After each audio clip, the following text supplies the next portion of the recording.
এবার রাজ্যের মুখ্য নির্বাচনী আধিকারিকের দপ্তর অভিযানের ডাক আইএসএফ এর।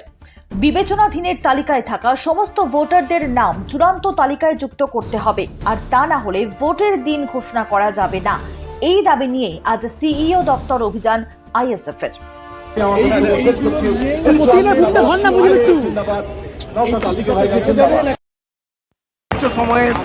শোনেন, ওই জন্যই আজকে আমাদের রাস্তায় নামা। একটাও অমীমাংসিত নাম রেখে ভোট ঘোষণা করা যাবে না। সরকার গঠন হবে আর মানুষের নাগরিক অধিকার হনন করে ভোটদানের অধিকার হনন করে মেনে নেব না। 60 লক্ষ মানুষ হোক আর 7,000 মানুষ হোক, প্রত্যেকটা অ্যাডজুডিকেশন যেটা আছে নিষ্পত্তি হওয়ার পরে ভোট ঘোষণা করতে হবে। আজকে আমরা যে বিষয় নিয়ে ডেপুটেশন দিচ্ছি তার মধ্যে অন্যতম একটা বিষয় হচ্ছে এটাই যে এই গণতন্ত্রের উৎসবে কোনো মানুষ না ভোটদান থেকে বিরত থাকে।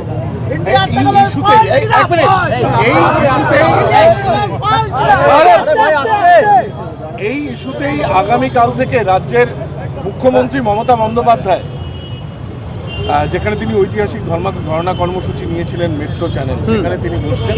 সম্ভবত কালকের পরও বেশ কয়েকদিন বসবেন। তিনি ওখানে ধর্ণায় বসেছিলেন রাজীব কুমার সাহেবকে বাঁচানোর জন্য সেন্ট্রাল এজেন্সির হাত থেকে। আর সেই রাজীব কুমার সাহেব আজকেই রাজ্যসভার এমপি মনোনীত হওয়ার জন্য উনি ফর্ম জমা করলেন অ্যাসেম্বলিতে। থেকে বোঝা যাচ্ছে তিনি রাজনৈতিক স্বার্থ চরিতার্থের জন্য বসেছিলেন। তো Mamata Banerjee as a chief minister